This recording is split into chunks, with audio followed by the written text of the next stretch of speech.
इस वीडियो को लाइक करें और ज़्यादा से ज़्यादा शेयर करें ताकि लोगों तक बआसानी हक पहुंच सके। जी भाई। जी इटर्नल हेलो सोल साहब।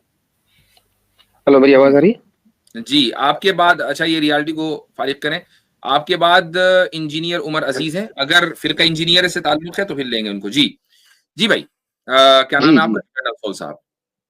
और सर, क्या हाल चाल? बढ़िया, बिल्कुल ठीक, नमस्कार। फरमाइए। अच्छा, मैं थोड़ा जल्दी आने की कोशिश करूंगा नेक्स्ट टाइम से, क्योंकि लेट आने पर टाइम बहुत लगता है, जी नंबर आने में समय लगता है। अच्छा, जी तो लास्ट टाइम मैं आया था आपके पास, आई थिंक जी। हमने डिस्कस किया था, कंसेप्ट ऑफ गॉड के ऊपर ही था कि मेरा जो कंसेप्ट था कि वही अहम ब्रह्मास्मि वाला, कि you are part of the God.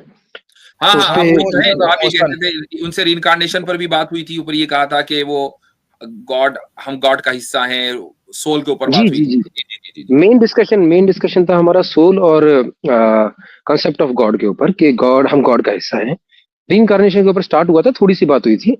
तो जो कंसेप्ट ऑफ गॉड था, उसमें आर्गुमेंट था मेरा कि लिमिटलेस और बाउंड्री भी हो सकती है, नहीं हो सकती है, पे हम थोड़ा सा अटक गए थे उधर जाके, क्योंकि मैं कह रहा था लिमिटलेस हो तो क्या प्रॉब्लम है। So forget that aside, keep that part aside, because उसमें I don't think there is much left उस कन्वर्सेशन में कुछ ज्यादा डिस्कस करने के लिए है। रीइंकार्नेशन के कंसेप्ट को आई डोंट नो, अगर आपको एक्सप्लोर करना है और समझना है कुछ, क्योंकि उसमें कुछ आगे आई डोंट नो, कोई कंक्लूसिव मुझे समझ में नहीं आया, क्योंकि आर्गुमेंट स्टार्ट ही हुई थी, आपने पूछा था कि पुरानी मेमोरीज आपको याद है क्या, और फिर एक एग्जांपल डॉग वाला हुआ था, उसके बाद खत्म हो गया था। तो या तो वो कर सकते हैं, या फिर मेरे पास हेवन और हेल्थ से रिलेटेड भी क्वेश्चंस हैं।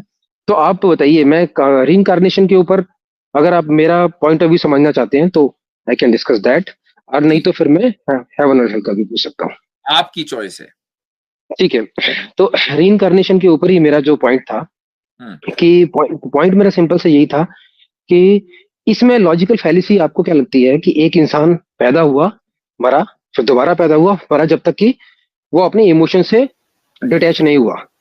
नहीं नहीं, हमें इसमें कोई लॉजिकल फैलेसी नहीं लगती, हम तो खुद ही कहते हैं कि एक इंसान मरता है और जी, उसके बाद दोबारा पैदा होता है, हम तो खुद मानते हैं। वो तो वंस, आप वंस कहते हैं ना, साइकिल नहीं चला रहे हाँ, आप। तो लेकिन जो ये जो वंश पैदा होता है, हाँ यानी एक मर्तबा पैदा होने में कोई जी, आपको आपत्ति तो नहीं है, एक मर्तबा पैदा हो सकता है। नहीं तो फिर नहीं, एक बार पैदा कैसे हो सकता है? मतलब डायरेक्ट भगवान ने पैदा ही इंसान की फॉर्म में कर दिया डायरेक्ट, हाँ, एक कोई मर्तबा लर्निंग नहीं इंसान मरा और उसके बाद फिर इंसान दोबारा पैदा हो गया। नहीं, ठीक है, जो फर्स्ट इसमें टाइम कोई पैदा उसमें हुआ वो आप इंसान कैसे, आप इंसान क्यों मान रहे हैं? जो फर्स्ट टाइम पैदा होते ही इंसान बनेगा पहला? अच्छा, तो अब एवोल्यूशन पर आए, हम एवोल्यूशन पर बात करना चाहेंगे। मतलब रीइंकार्नेशन के ही इसमें आ गया ना ये, मतलब मेरा जो तो पॉइंट है कि एज पहली मर्तबा गॉड ने हाँ, इंसान को किस शक्ल में पैदा किया? किसी भी शक्ल में पैदा किया हो, कोई सिंगल सेल, डबल सेल, जिससे हम्म। कि सीखना, पहले सीखे तो सरवाइव सिंगल करना। सेल ने वो क्या अच्छे काम किए कि जिसकी वजह से वो डबल सेल बना, उसके बाद फिर वो सिंगल सेल ने सिर्फ एक काम किया, बना। जी सिंगल सेल ने सिर्फ एक काम किया जो सिंगल सेल को करना आना चाहिए, बस। हाउ जी। डज सिंगल अच्छा, सेल सरवाइव, उतना सीख लिया तो वो आगे उतना चला गया। ठीक है। अच्छा, जब ये जो हमें जो काम करना आना चाहिए, समय हमें वही करना है या अच्छे बुरे में फर्क करना है, तो जाकर हम अच्छे इंसान बनेंगे अगले जी जन्म जी, में? बिल्कुल, अच्छे बुरे में फर्क करना है, जो तभी तो अच्छे बुरे में फर्क जितना करना है, ठीक है। हाँ जी। तो मसलन एस्ट्रोलोपैथिकस ने ऐसी कौन सी अच्छाई की होगी कि वो जी, फिर आगे चलकर होमो इरेक्टस बन गया? नहीं नहीं, आप उसको इवोल्यूशन के आपने इसको बिल्कुल इवोल्यूशन से ही जोड़ दिया, देखिए। भैया सिंगल आप सेल पर मतलब, तो आप ही लेके गए ना।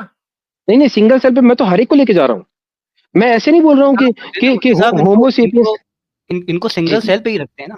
हाँ, जी जी सिंगल सेल पर ही रखें। जी सिंगल सेल पर जी। आप लेकर गए तो ये तो एवोल्यूशन का कॉन्सेप्ट हो गया, आपने अब ये, रीइंकार्नेशन को एवोल्यूशन से मिला दिया। अब मेरी बात सुनिए ना, मेरी बात सुनिए। जी क्या अभी इस वर्ल्ड में सिंगल सेल है कि नहीं है?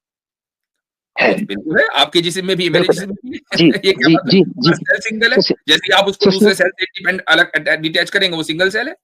हाँ, मतलब जो इवोल्यूशन के टाइम जो कंसेप्ट था सिंगल सेल का, वो अभी भी अवेलेबल है, सिंगल सेल है। अगर कोई पहले कोई मछली थी तो अभी भी है, डिफरेंट, आप नहीं, थोड़ा बहुत। गलत। रीइंकार्नेशन और एवोल्यूशन को मिला जी रहे जी। हैं। नहीं, मिला गलत। नहीं रहा हूं मैं, गलत मेरे आप भाई। मिलाने की कोशिश कर रहे हैं। मेरे भाई हाँ ये जी। गलत कह रहे हैं आपके, जो जी कॉन्सेप्ट उस वक्त था वो कॉन्सेप्ट आज भी है। ए बायोजेनेसिस की बात आती है जब सिंगल सेल के ऊपर, कि सिंगल सेल की एग्जिस्टेंस ए बायोजेनेसिस पे, this is very very much unscientific. इसका इसका कोई देखिए, एक दलील बात नहीं है, कोई समझिए, सबूत नहीं। थोड़ा सा मैं नहीं, इसको ऐड अप कर देता हूँ, आप थोड़ा सिंगल सा। सेल के ऊपर आ जाएं, आप फर्स्ट सेल थ्योरी बयान कर रहे हैं तो आप वहीं पे आ जाएं, आप पहले ए बायोजेनेसिस साबित कर दें। जी, नहीं नहीं नहीं, उसके ए बाद बाकी बायोजेन बात। से छोड़िए।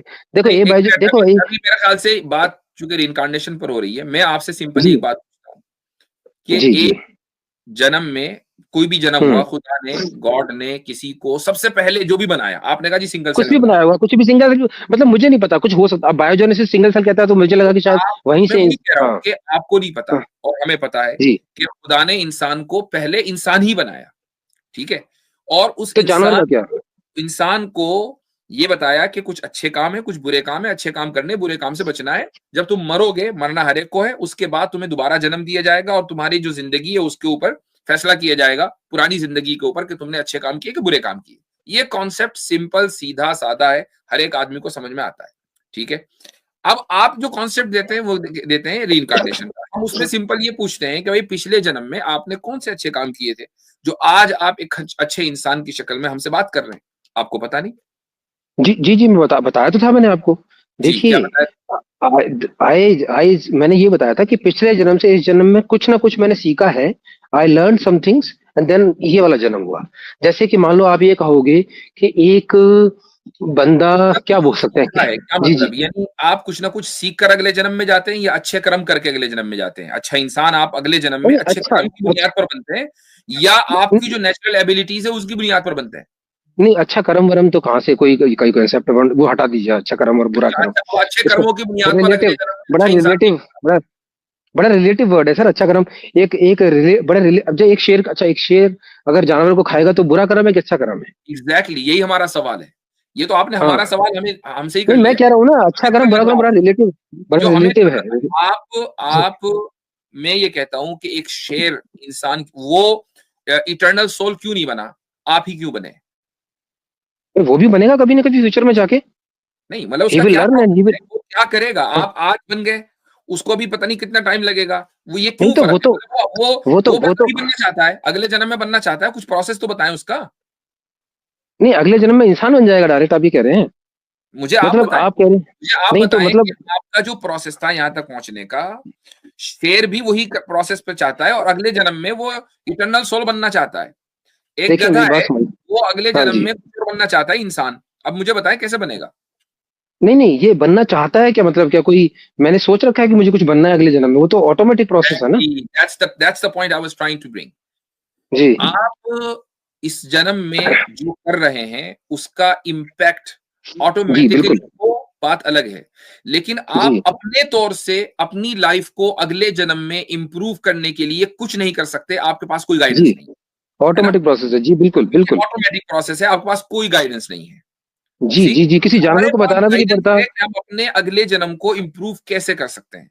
अब एक ले नहीं। मैन के सामने हम ये दो बातें हाँ रखें कि भैया हाँ एक आदमी है, उसके पास कोई गाइडेंस नहीं है, वो अच्छा कर्म करे बुरा कर्म करे, सारी चीजें रिलेटिव हैं, उसको अगले जन्म में वही होना है जो एक नेचुरल हाँ प्रोसेस चला जा रहा है, ना कोई सजा हाँ है, ना कोई पनिशमेंट है, ना कोई रिवॉर्ड है।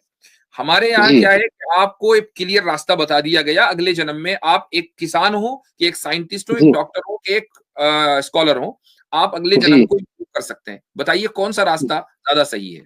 कौन सा मैं बता देता हूँ। नहीं, रास्ता तो छोड़िए, अब मुझे पहले मेरी बात समझिए। कॉन्सेप्ट बता दीजिए, आपने कौन इस सा कॉन्सेप्ट ज्यादा आपने सही है? आपने इस कंसेप्ट से, जो आपने कंसेप्ट बोला है, इसने आज से आपने 99.99% ऑफ सोल्स जो है वर्ल्ड के अंदर, हम्म। उनको धक्का मार के साइड में कर दिया। चले कोई मैं हाथी घोड़ा इंसेक्ट कोई सब बात बेकार है। मुझे एक बात बताएं, मुझे एक बात बता दीजिए जी कि ये जो कॉन्सेप्ट जी ऑफ रीइंकार्नेशन है, आपको तो पता जी। नहीं कि आप पिछले जन्म में क्या थे और आपको ये भी पता नहीं कि आप अगले जन्म में क्या होंगे, तो इसका सोर्स ऑफ इंफॉर्मेशन आपके पास क्या है? नहीं, बस इतना ही पता है कि अगले जन्म, ये पिछले जन्म में इससे बेटर तो नहीं था और अगले जन्म में इससे बेटर ही होऊंगा, सोर्स बस ऑफ इतना पता है। इंफॉर्मेशन, रीइंकार्नेशन का सोर्स ऑफ इंफॉर्मेशन क्या है? नहीं, सोर्स ऑफ इन्फॉर्मेशन तो सर किसी भी चीज का कुछ नहीं है ना, इसका सोर्स ऑफ इन्फॉर्मेशन होता अगर तो तो बात ये ही खत्म हो जाती है ना उसके बाद। आपने कह दिया इसलिए हम मान लें? नहीं तो फिर आप एक काम कर लीजिए ना सर, थोड़ा बहुत जो इसके बारे में रिसर्च हो रखी है उस पर चले जाइए। भाई देखिए आप एक बताओ ना, प्रॉब्लम है। रीइंकार्नेशन हाँ को सपोर्ट करने के लिए आप आए हो, मुझे बताओ कि हाँ आपको हाँ, कैसे पता बता चला देता कि हूँ। रीइंकार्नेशन होता है? देखो, रिसर्च तो इसके ऊपर हो रखी है, रिसर्च के में बच्चों के ऊपर रिसर्च भी मुझे की गई है इसके ये जी। बताएं, रीइंकार्नेशन होता है ये कैसे पता चला आपको? देखिए वही टेस्टोमनी, सिर्फ बच्चों की टेस्टोमनी है, इसके अलावा कुछ नहीं है लोगों के पास। सिर्फ टेस्टिमनी है, किसकी? यस, बच्चों की। बच्चों वो की। भी साल वो वो भी अरे भाई उसको ऑलरेडी डिबंक कर दिया गया है। डिस्कस उसके कर पीछे चुके, नहीं डिबंक का हुआ है सर, कुछ भी नहीं हुआ डिबंक उसमें कुछ। आप जब टेस्टोमनी को मान ही नहीं सकते बच्चे की, तो डिबंक क्या करोगे उसमें? भाई अच्छा, वो बच्चे पूरी की रिसर्च टेस्टिमनी, एक अमेरिकन एक मिनट, जी जी मुझसे वो बच्चे की क्या टेस्टिमनी है जरा बताएं?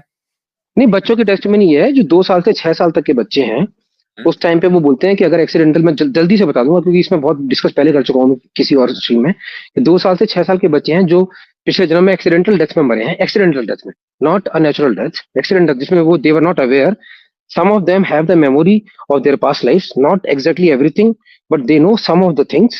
And after the age of 6 years, they simply मुझे एक बात vanish. बताइए, The चले memory चले simply मान vanish. लिया कि इस तरह के बच्चे हैं, सब मान लिया, ठीक है, थोड़ी देर के लिए जी जी जी. इस तरह के बच्चों की ये टेस्टिमनी या इस जैसी कोई टेस्टिमनी आप कोर्ट ऑफ लॉ में जरा एक्सेप्ट करा दें मुझे.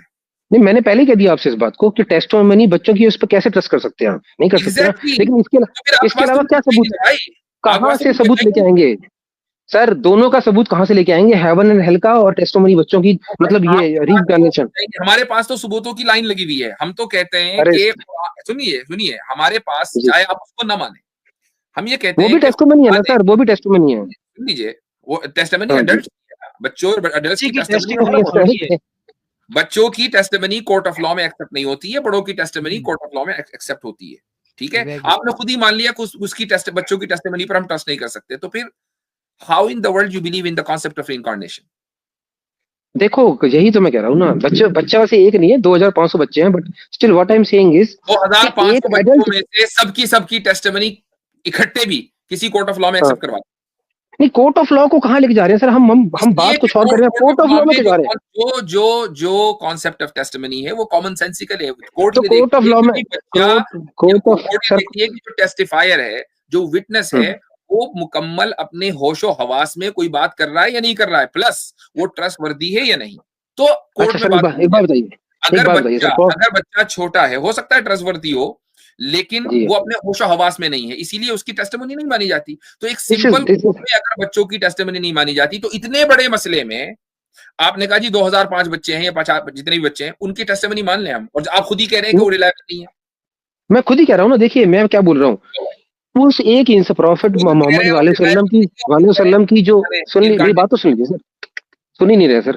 प्रॉफिट मोहम्मद वसल्लम की टेस्टिमनी भी कोर्ट के अंदर एक्सेप्टेबल नहीं है. आज की तारीख में एक्सेप्टेबल होती तो अब तक केस क्लोज हो चुका. इसलिए कि वो आज नहीं है तो कहां से उनकी टेस्टिमनी दे. लेकिन मैं मोहम्मद सल्लल्लाहु अलैहि वसल्लम को सच्चा मानता हूं और मेरी टेस्टिमनी कोर्ट ऑफ लॉ में एक्सेप्टेबल है. चलिए बताएं. चलिए, ठीक है. I think this discussion. हाँ, इसका जवाब दे, डिबंक करें, मेरी टेस्टिमनी एक्सेप्टेबल है क्या नहीं है? नहीं, टेस्टिमनी आपकी रिलीजन के एतबार से बिल्कुल भी एक्सेप्टेबल नहीं है किसी भी कोर्ट ऑफ लॉ में. रिलीजन के एतबार से नहीं, मैं अगर कोई टेस्टिफाई करूं तो मेरी टेस्टिमनी एक्सेप्टेबल होगी कि नहीं? Not in the favour of Islam और द रिलीजन, एनीथिंग एल्स. ये कैसे कह दिया नॉट इन द अरे फेवर ऑफ आप, इस्लाम? अरे जैसे कि आप ये नहीं देखिए, किसी भी रिलीजन की टेस्टिमनी को कहीं भी. ये कैसे कह दिया आपने कि not in the favour of Islam? Sir एक बात समझिए, किसी भी, मैं बोल रहा हूँ ना, बता रहा हूँ ना आपको, सुन तो लीजिए सर. किसी भी testimony in the favour Islam acceptable नहीं होगी कोर्ट ऑफ लॉ में. ये किसी भी, बता रहा हूँ ना सर, किसी भी, सुन तो लीजिए सर, सुन तो लीजिए. किसी भी किताब की में लिखी हुई बात की टेस्टिमनी, चाहे वो वेदास हो और चाहे वो कुरान हो, चाहे मैं बोलूं और चाहे आप बोलें, कोई भी कोर्ट ऑफ लॉ एक्सेप्ट नहीं करेगा. अब इस बात को छोड़ दीजिए, इसका कोई मतलब नहीं है. न सिर्फ ये कि टेस्टिमनी एक्सेप्ट करता है, बल्कि कुरान कोट करता है. आपकी इंडियन कोर्ट ने अभी एक बहन भाई के केस के में बहन को मीरास का हक दिलाया है कुरान की आयतें कोट करके. सर वो आप इस्लामिक वो इसलिए आप बोल रहे हैं. जैसे मेरी बात सुनिए ना, मेरी बात सुनिए, मेरी बात सुनिए आप. वो टेस्टिमनी नहीं, अरे सर मैं क्या बोल रहा हूँ, वो तो जो ट्रेडिशन जो देखिए, जैसे कि हिंदू धर्म सीधी बात है. मैं खुलासा बताता हूँ आपकी बात की. आप ये कह रहे हैं कि मेरी बात को रीइंकार्नेशन के ताल्लुक से इसलिए एक्सेप्ट किया जाए क्योंकि मैं कह रहा हूँ नहीं, और मैंने पहले ही मना कर दिया सर, हमें आगे भी बढ़ना है. और मैं इसलिए कह रहा हूं कि 2000 बच्चों ने टेस्टिफाई किया है और 2000 बच्चे काबिल एतमाद नहीं है. इसके बावजूद मेरी बात को मानो, ये आपकी पूरी बात का नहीं. I am trying to, no sir, I am not saying that.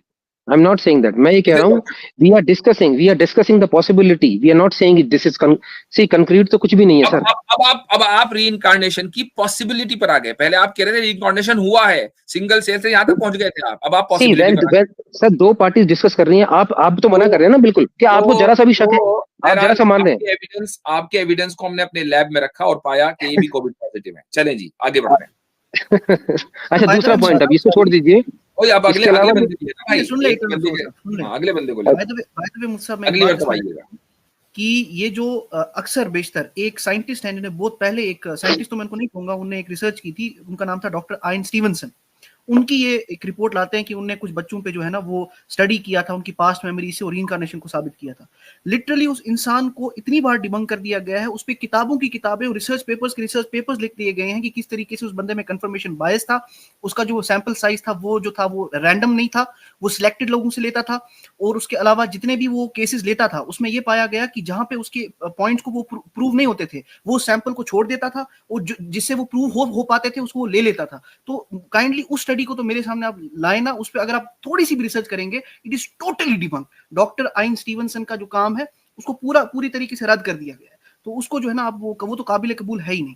ये हो गई ये बात। दूसरा मुद्दा जो सबसे बड़ी बात मैं इस पे मैं खत्म करूंगा कि जो अभी मैं एग्री करता हूँ सर, बात कर रहे थे चले dilemma भाई, में- एग्री करते हैं। अब मैं तौहीद की बात से, इस बात से बिल्कुल एग्री करता हूँ। बात तो सुने, आप बात बोलने नहीं देते।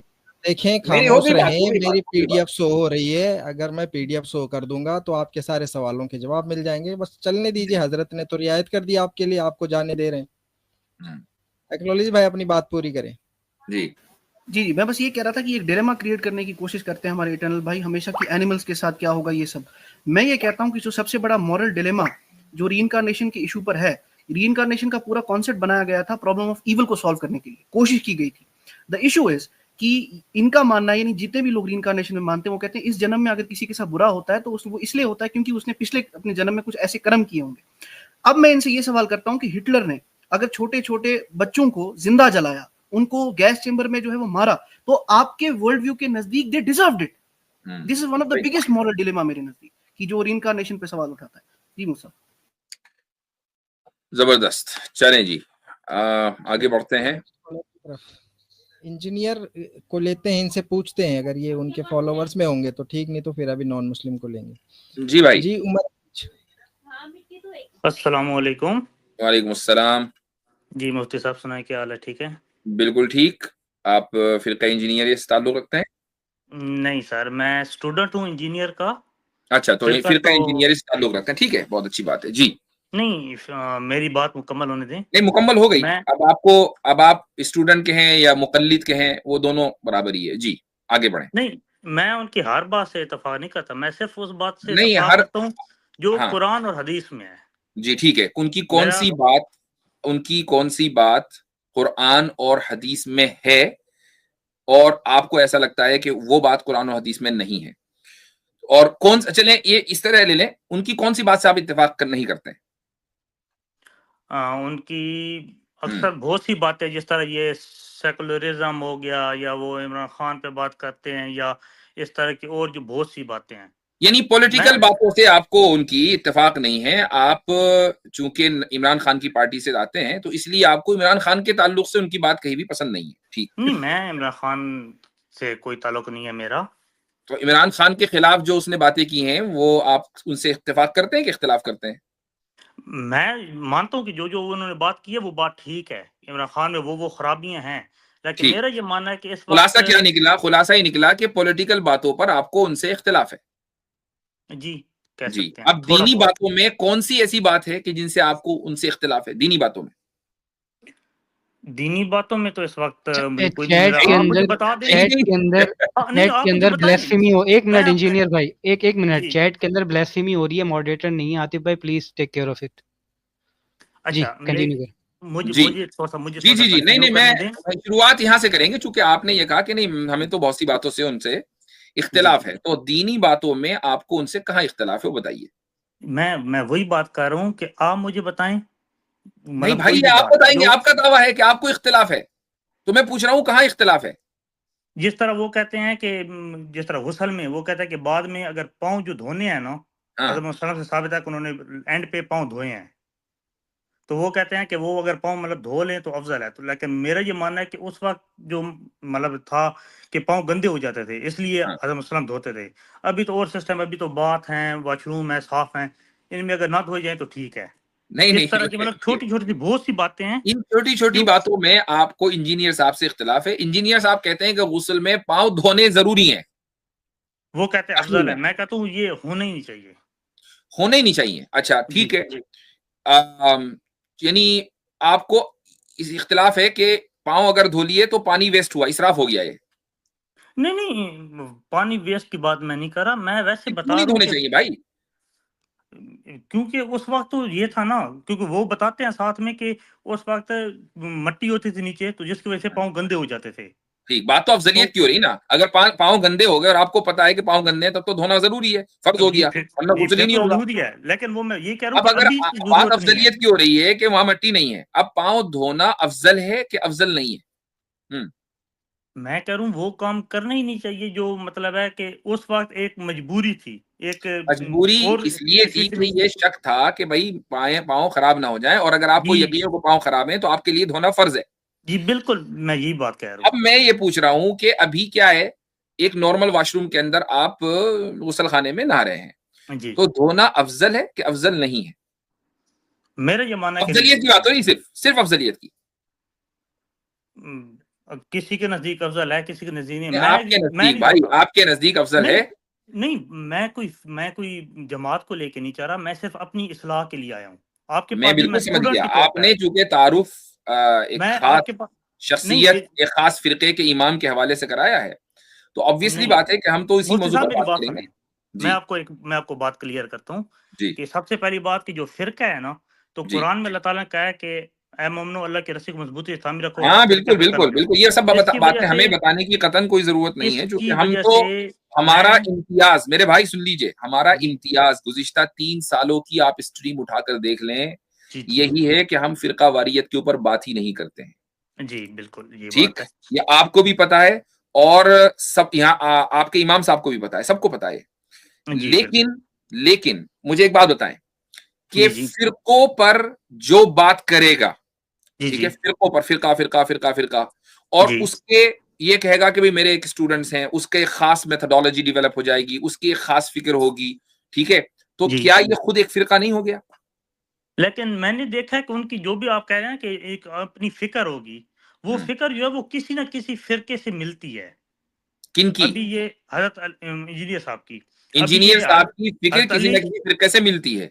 जी ठीक है, तो मसलन उनकी इस मसले में, मसला ए में उनकी फिक्र मिली सलफी हजरात से, मसला बी में उनकी फिक्र मिली बरेलवी हजरात से, और सी में मिली उनकी फिक्र देवबंदी हजरात से। तो जी ये जो खिचड़ी बनी है, फिरका खिचड़िया, या फिरका जी हो गया कि नहीं? ये फिरका नहीं है, ये है अच्छा, ये कुरान क्या और है? हदीस।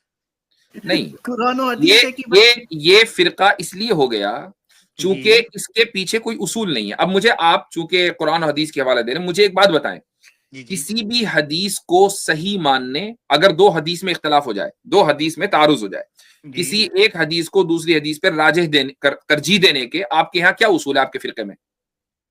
सर मेरे फिरके में तो कोई असूल की बात नहीं है, मैं वही चीजों को लेके चाह रहा हूँ जो मुहद्दिसीन ने बताए हैं, जो उन्होंने नहीं, वो असूल क्या बनाए हैं। बताए हैं? दो हदीसों के दरमियान तजाद हो गया, टकराव हो गया, एक को दूसरे पर तरजीह देनी है, कैसे देंगे अगर आपके अगर फिरके तो के अंदर? अगर जी। मैं अपनी बताऊंगा, क्योंकि मैं खुद अपनी स्टडी करता हूँ, मैं इंजीनियर साहब का सुनता नहीं हूँ नहीं, सिर्फ आपने एक चीज। तारुफ कराया इंजीनियरी फिरके का, तो आपको वही बता, हम ये आप जो कहेंगे हम ये मानेंगे कि ये इंजीनियर साहब की बात है। जी, नहीं नहीं है, आप ऐसे ना माने, आपको मेरी बात समझ नहीं है, आप शुरू से उनको समझिए। रिप्रेजेंट कर रहे हैं और ना माने? नहीं जी, नहीं, मैं किसी को रिप्रेजेंट नहीं कर रहा सर, मैं अच्छा, सिर्फ अपनी अपनी कब्र का चले माने, चले मैं चले, सिर्फ ठीक है ठीक है ठीक है, ये भी सही है, ये वाला भी मान लेते हैं आपकी। हाँ जी, तो दो हदीसों में तारुज होगी, आप एक को तरजीह देनी है। क्या उसूल है? मैंने जो अभी तक देखा है ना, रफ़ीदैन के लिहाज से या ऊंची आमीन के लिहाज से या इस हिसाब से सारा, तो मुझे कोई भी दो हदीसें ऐसी नहीं मिली जो बिल्कुल 180 डिग्री एक दूसरे से मुख्तलिफ हों।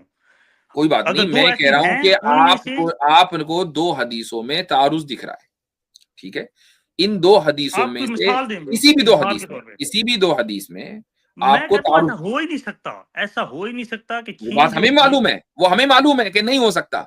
मैं कह रहा हूं दिख रहा है, दो हदीसों में तारुज दिख रहा है, दिखने की बात हो रही, मैं नहीं कह रहा हूं है, वो तो हमें भी मालूम है कि नहीं है, दिख सर रहा उसके है, तो पीछे आप देखा जाएगा। कैसे उसको सॉल्व करेंगे ये आप बताएंगे ना, सवाल तो मैंने देख आपसे पूछा है।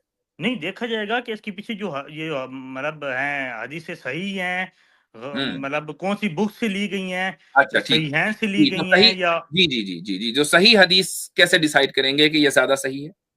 वो तो मुहद्दिसीन ने उस पे बताया है ना, वो इमाम क्या बुखारी बताया? ने नीचे लिखे हैं, जो शरह बुखारी हुई है, या जो मुहद्दिसीन उन्होंने बताया ये बातें कि क्या? ये हदीसें सही हैं, ये गलत हैं। नहीं नहीं, क्या बताया? ये हदीसें सही ये हैं, ये हसन हदीसें गलत हैं। तो हसन है, ये हसन है, ये ज़ईफ है। आप गोया के जो मुहद्दिसीन हैं जिन्होंने हदीसों की कैटेगराइजेशन की और उसके बाद ये बताया ये हदीस सही है या नहीं है, जी सनदों को देखकर बताया ना। मसलन सनद में 5 बंदे हैं, जी जी ठीक है, बिल्कुल। सनद में 5 बंदे हैं, पांचों को देखा कि भाई ये भी ठीक है, ये भी ठीक है, ये भी ठीक है, ये भी ठीक है, और उसके बाद कहा कि भाई ये हदीस सही है, ठीक है, आपने जी उसको मान लिया। अब मसला क्या है कि 2 हदीसें हैं, दोनों सही हैं, अब क्या करेंगे? सर, अगर तो वो 180 हो ही नहीं सकती, नहीं, वो नहीं है भाई, वो इन रियलिटी नहीं है, वो तो दोनों दिख को रहा है, मानेंगे, वो दिख दोनों रहा को है ऐसा, मानेंगे। वो दिख रहा है अगर ऐसा, वो वो 180 नहीं है दिख तो रहा दोनों है को मानेंगे। ऐसा कि दोनों के दरमियान तारुज है 180, आपको दिख रहा है, अब आप कैसे तरजीह दोगे? सर, मुझे कैसे नजर आता है, जो चीज है ही नहीं वो मुझे कैसे नजर आएगी? हम्म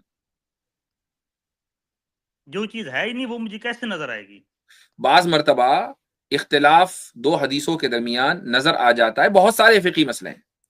मसलन अब्दुल्ला मिसाल बिन मसूद रदी अल्लाह अन्हु की रिवायत है कि आप सल्लल्लाहु अलैहि वसल्लम ने तकबीर तहरीमा के वक्त रफ़े यदैन किया और उसके बाद नहीं किया, ठीक, जी एक हदीस सही हदीस है। उसके जी बाद दूसरी हदीस आ गई अब्दुल्ला इब्न उमर की कि आप सल्लल्लाहु अलैहि वसल्लम ने रफ़े यदैन किया तकबीर तहरीमा के वक्त, फिर रुकू में जाते वक्त, रुकू में आने से पहले। फिर एक जी और हदीस सही बता देता हूं कि कान नबी सल्लल्लाहु अलैहि वसल्लम यरफउ यदैहि फी कुल्लि रफ़इन व खफ्ज़िन, कि हर उठने बैठने पर रफ़े यदैन करते थे। अब बताएं क्या करेंगे इसका? अच्छा ठीक है, ये अभी आपने मुझे बताया, अभी मैं आपको बताता हूँ।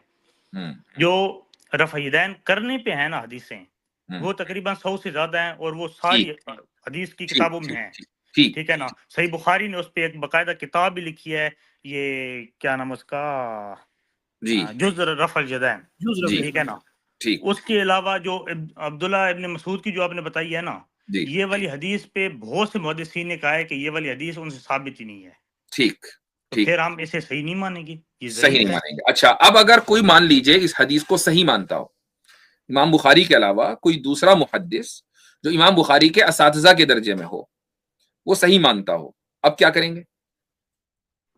नहीं, वो तो देखा जाएगा ना कि कितने लोग ज्यादा उस चीज को मान रहे हैं। नहीं, एक दलील दलील की कुव्वत और दलील की कसरत दोनों एक ही चीज है? मुझे नहीं पता ये आप मतलब क्या बात कर रहे हैं। यही मैं कह रहा हूं कि आप लोग उलमा से, आपकी मैं वैसे जुर्रत को मैं दाद इसलिए दूंगा कि आप कम से कम हमारे पास आ तो गए, जबकि आप इन इस्तिलाहात को जानते नहीं हैं। इंजीनियर तो ये भी नहीं करता कि वो बैठ जाए उलमा के साथ।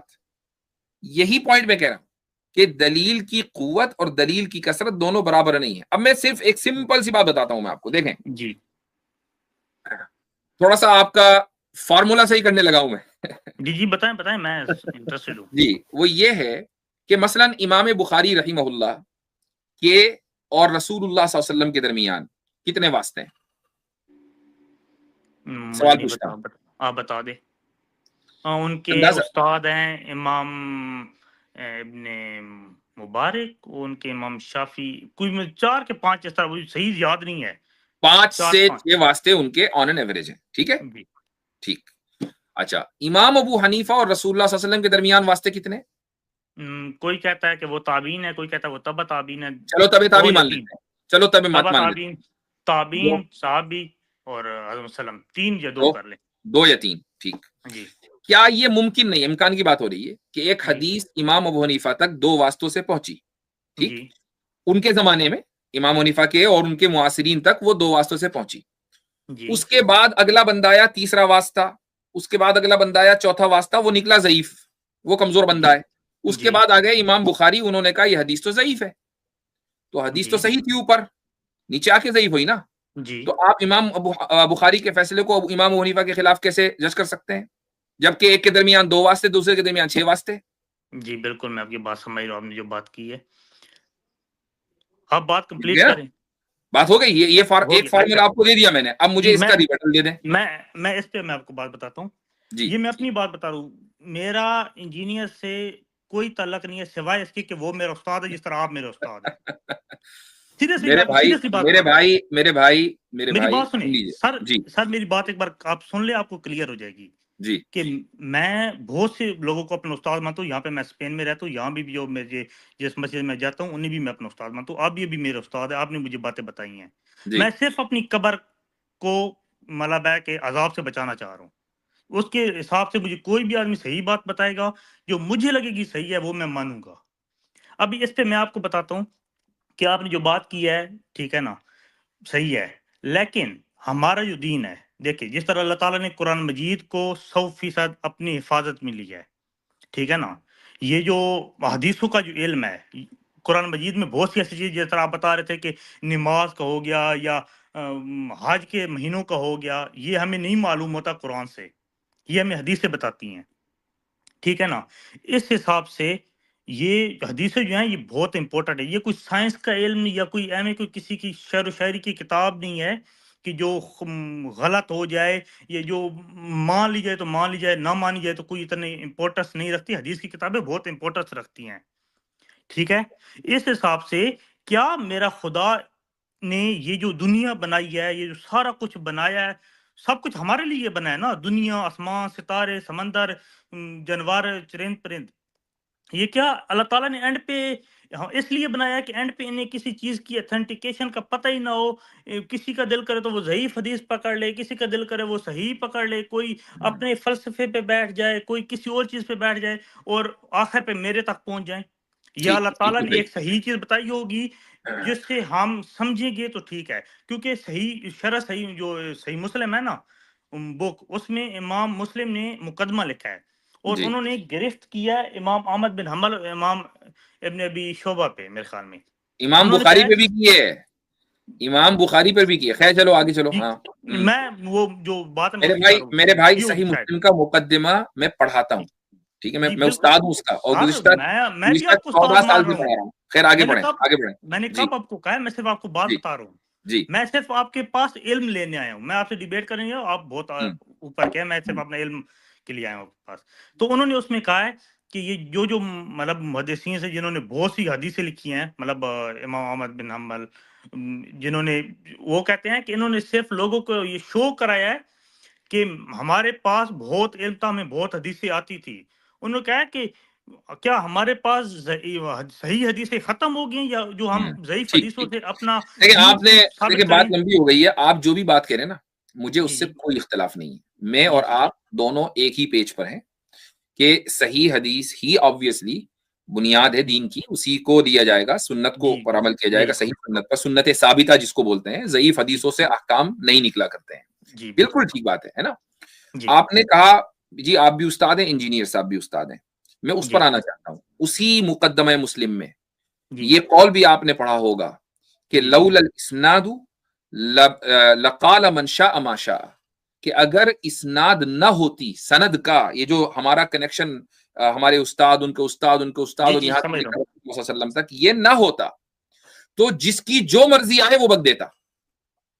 ठीक, जी सनद ने दीन को महफूज किया हुआ है। बिल्कुल ऐसी तरह। आप मुझे इंजीनियर साहब की सनद बता दें हदीस की, है ही नहीं। कौन सी हदीस की, समझ नहीं किसी भी, मुझे। उन्होंने हदीस हदीस की सनद कहाँ है, किनसे पढ़ा, कौन असातिज़ा है भाई। वो कहते हैं जी मेरा इलियास कादरी भी उस्ताद है, मेरे जनाब मौलाना मौदूदी भी उस्ताद हैं, और जनाब डॉक्टर इसरार भी उस्ताद हैं, और फला गांधी साहब भी। गामदी साहब भी उस्ताद हैं। भाई 2-4 लेक्चर सुनकर कोई उस्ताद शागिर्दी का रिश्ता नहीं होता। उस्ताद शागिर्दी का ताल्लुक एक अलग ताल्लुक है, वो लेक्चर सुनकर नहीं आता है। सर ठीक है। सर आप तो तो मेरी बात तो सुनेंगे। तो मैं आपको कह रहा हूं कि आप उस्ताद चुने, बिल्कुल चुने, उस्ताद जी जी सही होना चाहिए। एक बात। जी जी दूसरी बात यह है कि सही हदीस और सही सुन्नत ही से मसाइल निकलेंगे। इख्तिलाफ यहां होता है कि जब सही सुन्नत क्या है। खतीब बगदादी का नाम सुना है? खतीब बगदादी नहीं। हाँ, ये अबू बकर बगदादी की बात नहीं हो रही, आईसिस वाले की। खतीब अल नहीं, बगदादी। मैं ठीक, बकर बगदादी को भी नहीं जानता। नहीं उसको तो जानते होंगे, ऐसा कैसे यार, सारी दुनिया जानती है उसको, नाम से तो सुना ही बड़े होगा आईसिस मासूम है का। भाई। हाँ चले मैं सर्च कर लूंगा। हाँ सर्च कर लीजिएगा। खैर वो बहरहाल वो एक निमटा गया, उससे हमें कोई लेने देने नहीं है।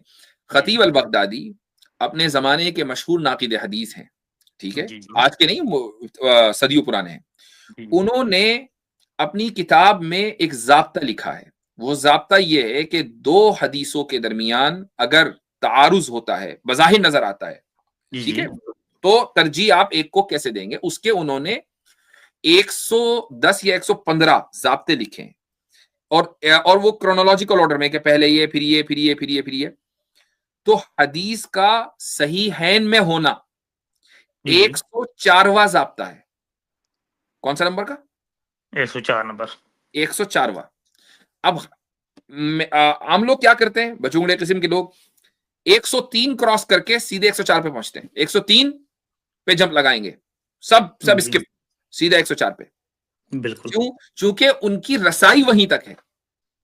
अच्छा आपकी रसाई अगर वहां तक ना होती बल्कि आगे होती ना, तो आप इन 103 ज़ाब्तों पर भी बात करते।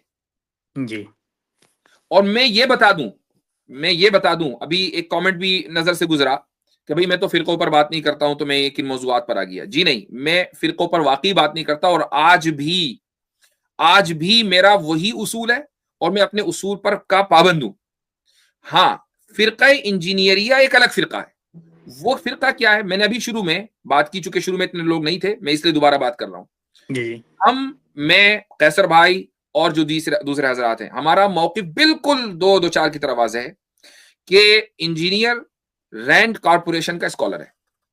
रैंड कॉर्पोरेशन के डिस्क्रिप्शन मुकम्मल तरीके से इंजीनियर के ऊपर सादिक आता है, और चूंकि रैंड कॉर्पोरेशन के जरिए मुसलमानों में लिबरलिज्म, एथिज्म और जनाब जितने भी इज़म्स हैं, वो सारे के सारे उनमें डाले जाते हैं। और इनको कामयाब बनाने के लिए ये जरूरी है कि जो उलमा सद्दे सिकंदरी इन फिरकों नहीं बल्कि इन इज़म्स के सामने खड़े हुए हैं, उन उलमा को के ताल्लुक से डाउट्स पैदा कर दिए जाएं।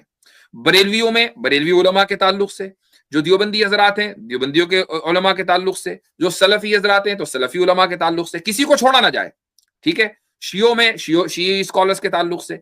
जब सारे के सारे अपनी रिवायत से कट जाएंगे तो कहां आएंगे? वो लिबरल बनेंगे, वो सेक्युलर बनेंगे, और इस तरीके से रैंड कॉर्पोरेशन का एजेंडा बिल्कुल सही होगा। सर नहीं, ये मैं असल में आपको आप इस चीज को जिस दिन समझ लेंगे ना, उस दिन आप भी तौबा हाँ, करेंगे मस्जिद में मैं जाकर आपको कि मैंने अपनी अभी मैं जिंदगी आपको के बता रहा हूँ महीने ना। एक आदमी के पीछे जाया कर दिए। मैं सर सिर्फ मैं ये आपको कह बता रहा रहा हूँ, सर मैं आपको बता रहा हूँ, मैं अभी मेरी इस वक्त उम्र है 24 साल। जी, मैं 22 साल तक मैं देवबंदी था। कोई बात और नहीं। मेरी बात सुने, देवबंदी मेरी देखो, बात सुने देवबंदी होना कोई फर्ज सर, ऐन नहीं है, मेरी ठीक है? ना बात बनो देवबंदी, पूरी कुछ बात भी बन सुने जाओ। बात सिर्फ ये है, बात सिर्फ ये है कि आप अपने आप को रिवायत के उस तसलसल से जोड़ें, वरना गुमराह हो जाएंगे। जी सर मैं वही रिवायत के बात बता रहा हूँ। तसलसल से जोड़ना जरूरी है। जी मैं आपको वही बात बता रहा हूँ इसमें सर। मैं एक बात ऐड हम करूंगा मुफ्ती साहब, एक सेकंड रुक जाए मेरे भाई। मैं अक्सर ये मतलब खुद भी सोचता हूँ मुफ्ती साहब कि इतना एक अच्छा खासा लॉट है जो इंजीनियर साहब को सुनता है। अल्लाह ताला इंजीनियर साहब को लंबी उम्र दे, ये मेरी दुआ है। लेकिन at the end of the day सबने जाना है, जब वो चले जाएंगे फिर इस लॉट का, जिसको मैं कहूंगा ये बेचारे मतलब एक ऐसा शीप का लॉट है कि ये कहां जाएगा। मतलब ये इतने ज्यादा कंफ्यूज हो जाएंगे कि उसके बाद पता है क्या होगा, ऐसी एनार्की फैलेगी। कोई बोलेगा मैं हूं इंजीनियर साहब का स्टूडेंट, मैं उठूंगा, कोई बोलेगा मैं हूं। आपको अंदाजा नहीं है इसके कॉन्सिक्वेंसेस क्या होंगे। अभी मैं नहीं, आपको वो तो जवाब आज ही दूं। हो रहा है ना, वो तो आज ही हो रहा है। फिरका तो बन चुका भाई, वर्चुअल फिरका बन चुका ना। आप वो कहते हैं हमारी मस्जिदें नहीं, फिरकों की मस्जिदें मदरसे होते हैं। भाई यूट्यूब पे आपका मदरसा खुला हुआ है। मस्जिदें जिस दिन जब आप मर जाएंगे तो मस्जिदें भी बन जाएंगी।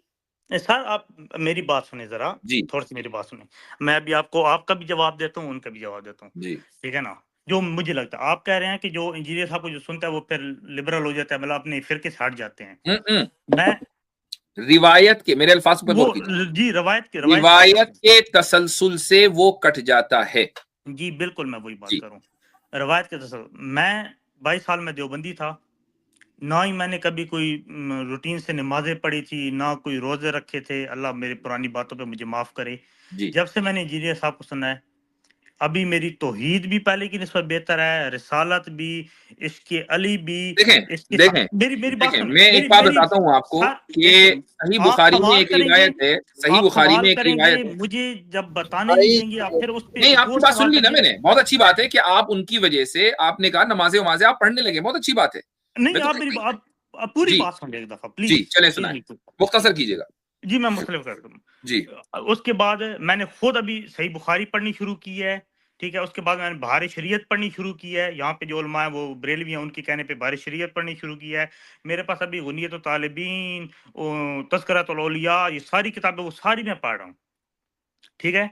और ये सिर्फ इसी वजह से मैं पढ़ रहा हूँ कि जब मैंने देखा है कि ये तो सारे उलमा जो हैं एक दूसरे के इनमें चीजें खराब हैं, तो मैंने फिर कहा कि मैं खुद इस पे स्टडी करता हूँ और खुद मैं देखता हूँ कि ये क्या चीज है, ठीक है ना। और जो वो भाई बात कर रहे हैं, क्या नाम है उनका, अकनाली इस्लाम, उन्होंने जो बात की है कि उनके मरने के बाद क्या होगा। नहीं नहीं नहीं उनके नहीं, आप मरने के बाद मेरी बात पर रहिए पहले। वो जब जी होगा, जी जब मरेंगे, जब देखा जाएगा, जब वो जी मरेंगे क्या होगा, अभी ना आप कमेंट कर सकते। वो उन्होंने कमेंट कर दिया, उसको क्या डिफेंड करेंगे? आपको आपको क्या पता क्या होगा? कुछ भी नहीं।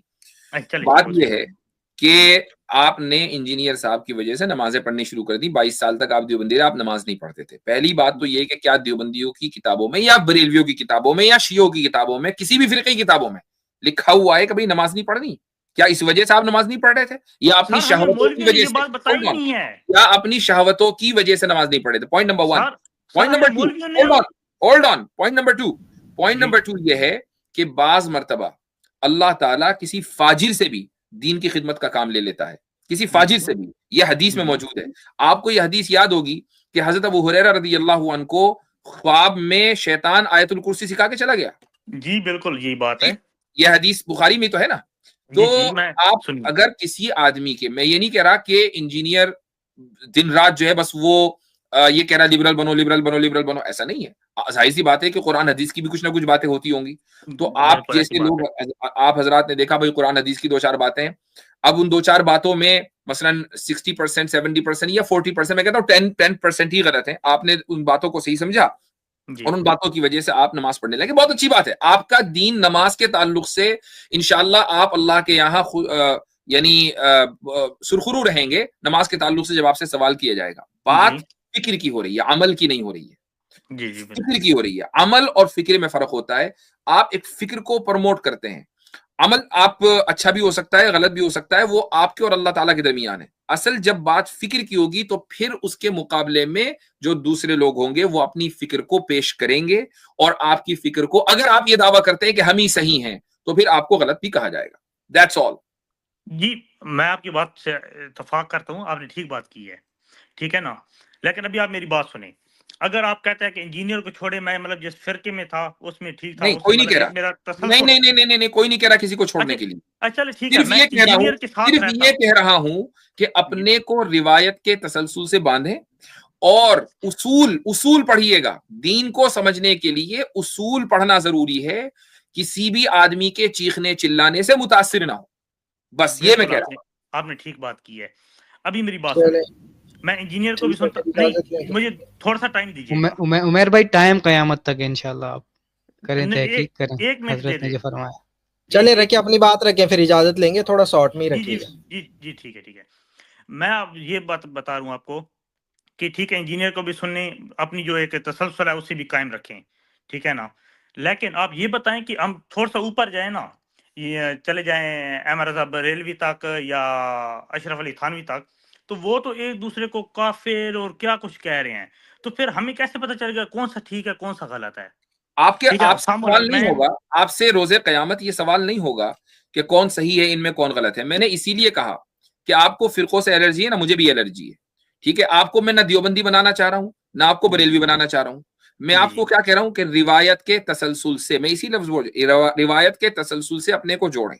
सर वो ठीक है, रवायत क्या है वो एक्सप्लेन करना। आपको किसी फिरके विरके में आने की कतन कोई जरूरत नहीं है। मुझे भी सर चिढ़ है, आपको भी चिढ़ है।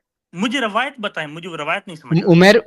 उमेर भाई बता आपने दिया। ये बात की है ना, आपने ये बात की है, होल्ड ऑन उमेर भाई, आपने ये बात की है ना कि दूसरे फिरके वालों को काफिर कह रहा है, इंजीनियर साहब ये काम नहीं करते। मेरे चैनल पर जाएं, नहीं इंजीनियर नहीं, साहब की वीडियो मिलेगी आपको। इंजीनियर को उन्होंने गोली उन्होंने मारे। मुफ्ती यासिर नदीम सर नदीम अलवाजदी को सर हाँ उन्होंने इंजीनियर मुफ्ती को यासिर नदीम अलवाजदी गोली को दायरा मारे। इस्लाम से खारिज किया। ये कहा है कि जी, उनका तो सर उसका तो इस्लाम मशकूक है।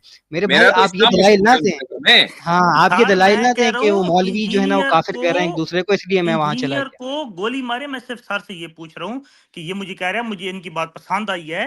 मैं सिर्फ ये कह रहा हूँ कि वो क्या होगा, क्योंकि मैं थोड़ा सा ऊपर जाता हूँ तो मुझे सब लड़ते नहीं हुए नहीं, नजर थोड़ा आते सा हैं। ऊपर नहीं, वहीं रहे ना। जिनको आपने उस्ताद मान लिया वो तो मुझे काफिर मान रहा है ना, मेरे इस्लाम में शक कर रहा है। अब क्या करेंगे सर मैंने भाई? उसे उस्ताद अगर माना, आपको भी उस्ताद माना है। अगर हजरत थानवी ने अव्वल तो उन्होंने तकफीर नहीं की।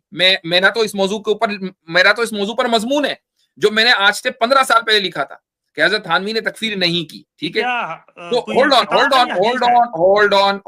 किसी को गलत कहने का मतलब काफिर कहना नहीं है। अच्छा, पहली बात, लेकिन हजरत थानवी कब चले गए? 1941-42 में उनका इंतकाल हो गया। मौलाना अहमद रजा खान साहब का उससे पहले इंतकाल हो गया। भाई अभी मेरे आपके सामने कौन बैठा है? मैं। आपका दूसरा उस्ताद कौन है? इंजीनियर। वो इंजीनियर मेरे इस्लाम को मशकूक कह रहा है, और अब आप उससे सवाल करेंगे जाकर कि किस बुनियाद पर मैं तुम्हारी क्यों मानूं, कौन सही है कि जब तुम उसके इस्लाम को मशकूक कह रहे हो? आपने मुझे अपना उस्ताद कैसे मान लिया? अभी मैं जवाब दूं इस बात का?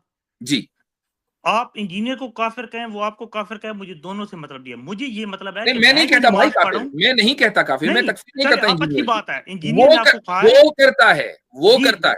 मैं वही कह रहा हूं। और इन्होंने कैसर भाई ने कितनी ही वीडियो के अंदर ये भी दिखा दिया उसकी आवाज में कि वो हजरत थानवी की भी तकफीर कर रहा। भाई जी, मैं वही बात कर रहा हूं सर, तकफीरी तो वो ठहरा। दज्जाल क्या है? दज्जाल मुझे ना इंजीनियर से कोई फर्क पड़ता है, ना आपसे, ना अशरफ अली थानवी से। मैं उमर भाई आप ही ने ये उसूल दिया है, sorry to cut you off, आप ही ने ये उसूल दिया था कि फला उसको काफिर कह रहा था और फला उसको काफिर कह रहा था, इसीलिए मैंने वो छोड़ दिया, फिर मैंने इंजीनियर साहब को शुरू किया। आप बात ना घुमाएं मेरे भाई, आप बात घुमा रहे हैं और मेरे ख्याल से बात मुकम्मल हो गई हजरत, काफी ज्यादा। सर आप मेरी बात सुने, हाँ, तो ये उसूल आपने कहा ना कि नहीं मैं कैसे फला उसको काफिर कहता है, तो आप इंजीनियर के साथ क्यों जुड़े हुए हैं जबकि वो हमें काफिर कह रहा है? नहीं, इंजीनियर के साथ मैंने आपको पहली बार बताया कि मैं इंजीनियर से नहीं जुड़ा हुआ। इंजीनियर को आपने उस्ताद मान लिया ना, वो जुड़ गए। मैं हदीसों पे एक बात कर रहा हूँ। और हमें भी देखें, हम किसी के उस्ताद नहीं, इल्ला ये कि वो हमारे पास बाज़ाब्ता पढ़ने के लिए आए। अब इस वक्त 3290 लोग जो है देख रहे हैं मुख्तलिफ प्लेटफॉर्म्स के ऊपर। अब ये सारे के सारे मेरे शागिर्द को ही हैं। अच्छा, देख रहे हैं, लेक्चर सुन रहे हैं। मुझे 10 सेकंड देंगे? हो गया, अब बात मुकम्मल हो गई मेरे भाई। अगर वाकई आप थोड़ा सा मुझसे ये ताल्लुक रखते हैं कि चलो मैं इनसे 2 लफ्ज सीखता हूं, तो ये जहन में रखिएगा कि अपने आप को रिवायत के तसलसल से जोड़ें। उसका तरीका क्या है मैं बता दूं। वो बताएं। उसका तरीका ये है कि सबसे पहले आप अरबी जबान सीखें। ठीक है, आपको लगता है ना कि भाई हजरत थानवी से कौन जुड़े, मौलाना अहमद रजा खान से कौन जुड़े, अरे सबको साइड कर दो। ठीक है, अब आप अरबी जबान सीखें। अरबी जबान सीखने के बाद आप इन लोगों से पहले बल्कि इंडिया में शाह वलीउल्लाह एक चूंकि दीनी तहरीक के बहुत बड़ा नाम है, उनसे पहले चले जाए।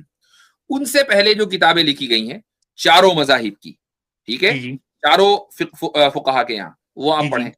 शुरुआत करें, चूंकि इंडिया पाकिस्तान के यहाँ बर्रे सगीर में सबसे ज्यादा हनफी हैं, तो आप यहाँ शुरुआत करें उसूल फिक़ह हनफी से। कौन सी किताब है, कोई किताब बताएं। अरबी में बता रहा हूं। सबसे पहले आप पढ़ लें मसलन अल-मुजज़ फी उसूल अल-फ़िक़्ह, उसके बाद पढ़ें आप उसूल अश-शाशी, उसके बाद आप पढ़ें नूरुल अनवार, उसके बाद पढ़ें आप हुकामी। नहीं, ये सब अरबी में भैया, उर्दू में नहीं, उर्दू वाली बातें नहीं करते हम। रिवायत तो हमारी सारी अरबी में है, तर्जुमा में तो नहीं, ये सारी अरबी पहले पढ़नी है, उसके बाद ये सारी किताबें पढ़नी है। ठीक है, अरबी में पढ़ने लग जाऊंगा तो फिर सीखते टाइम लगेगा। कोई बात नहीं। अल्लाह, अगर आप उससे पहले ही आपका इंतकाल हो गया तो अल्लाह ताला आपको अजर देगा, नहीं हुआ तो आपका इल्म आ जाएगा, इल्म बढ़ जाएगा आपका। नहीं, लेकिन उर्दू में ऐसी कोई नहीं है किताब जो हम पढ़ सकें। नहीं, मुतरजिम हो सकता है कि उसने अपनी बातें घुसा दी, कुछ गलत कर दिया हो, तो इसलिए मैं कहता हूं कि इन तमाम कंटेमिनेशन से हटकर सीधे अरबी से अपने आप को जोड़ें।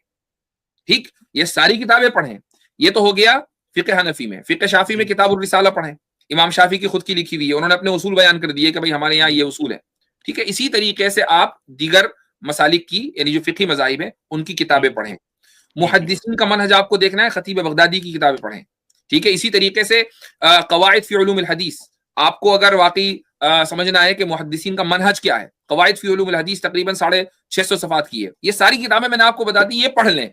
जब ये पढ़ लेंगे ना तो आपको पता चलेगा कि रिवायत का तसलसल क्या होता है।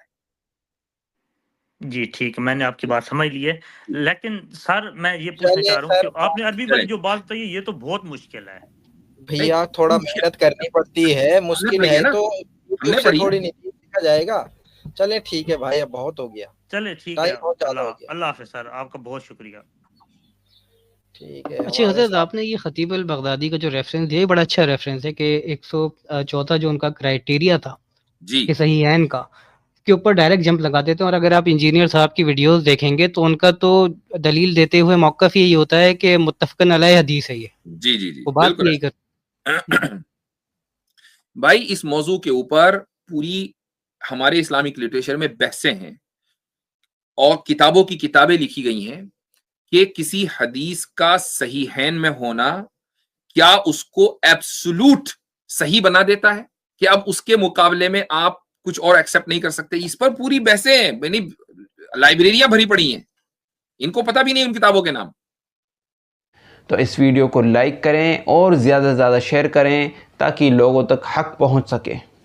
इन्नल कुरआन लनूर यतफज्जर फी जनबाती यरफउनी इंद मलीकिल खल्क़ लिअअला अद्दरजात। इन्नल कुरआन लनूर यतफज्जर फी जनबाती यरफउनी इंद मलीकिल खल्क़ लिअअला अद्दरजात।